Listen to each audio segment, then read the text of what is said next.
మన ప్రభువును రక్షకుడునైన యేసుక్రీస్తు వారి శ్రేష్టమైన నామంలో అందరికీ వందనములు. రోజుకు ఒక మిషనరీ జీవిత చరిత్రలో ఈరోజు మనం చూడబోచున్నది చార్లెస్ వెస్లీ. జననం 18-12-1707, మరణం 29-3-1788, స్వస్థలం ఎప్వర్త్, దేశం ఇంగ్లాండు, దర్శన స్థలము ఇంగ్లాండు మరియు అమెరికా దేశాలు. చార్లెస్ వెస్లీ ఒక ఆంగ్ల మెథడిస్టు ఉద్యమ నాయకుడు మరియు అతను మెథడిస్టు సంఘ వ్యవస్థాపకుడు అయిన జాన్ వెస్లీ యొక్క సహోదరుడు. బాల్యం నుండి అతను దైవ భయముతో పెరిగారు. తన తల్లి యొద్ద గ్రీకు, లాటిన్ మరియు ఫ్రెంచ్ భాషలను నేర్చుకున్న చార్లెస్ 13 సంవత్సరాల పాటు వెస్ట్ మినిస్టర్ పాఠశాలలోనూ మరియు ఆక్స్ఫర్డ్ నగరంలోనూ చదివి పట్టభద్రులయ్యారు. అతను ఆక్స్ఫర్డ్లో ఉన్నప్పుడు మరికొందరితో కలిసి హోలీ క్లబ్ను ఏర్పాటు చేసి ఆధ్యాత్మిక జీవితాన్ని ఎంతో నిష్ఠగా అనుసరించారు. వేకువనే లేవటం, సుదీర్ఘ వాక్య ధ్యానం, చెరసాల పరిచర్య మొదలగు కఠినమైన మత సంబంధ నియమావళిని ఆ బృందం కలిగి ఉండటం వలన వారిని మెథడిస్ట్ లీగ్ లేదా మెథడిస్టులు అనగా క్రమబద్ధులు అని పిలిచేవారు. చార్లెస్ 1735వ సంవత్సరంలో చర్చ్ ఆఫ్ ఇంగ్లాండ్లో ప్రెస్బిటర్గా నియమించబడ్డారు.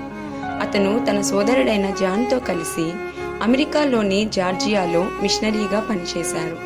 అక్కడ సేవ చేస్తున్నప్పుడు అతని మీద అపవాదం మోపబడి, కొట్టబడి స్థానికుల నుండి తీవ్ర వ్యతిరేకతను, తిరస్కారమును ఎదుర్కొన్నారు. కాగా నిరాశ చెందిన అతను ఇంగ్లాండుకు తిరిగి వచ్చారు. అయితే అక్కడ మొరావియన్ పీటర్ బుహ్లెర్తో అతనికి పరిచయం ఏర్పడగా బుహ్లెర్ ద్వారా అతను రక్షణానుభవంలోనికి రాగలిగారు. బుహ్లెర్తో అతని సాంగత్యం దేవునితో లోతైన సహవాసం యొక్క అనుభవంలోనికి వచ్చుటకు అతనికి సహాయపడింది. అటు పిమ్మట చార్లెస్ ఇంగ్లాండులో పర్యటించి ఎటువంటి భయము లేకుండా వేలాది మంది ప్రజలకు సువార్తను ప్రకటించారు. ముఖ్యముగా అతను క్రైస్తవ ఆలయములకు వెలుపల ప్రసంగించేవారు. అతని కఠినమైన బోధనలు తరచుగా సంఘ అధికారుల ఆగ్రహానికి లోనయ్యేవి.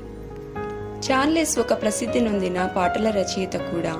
అతను రాసిన పాటల సంఖ్యను చూసినప్పుడు 50 సంవత్సరాల పాటు సగటున రోజుకు 10 కవితా పంక్తులను రాశారని చెప్పబడుతుంది.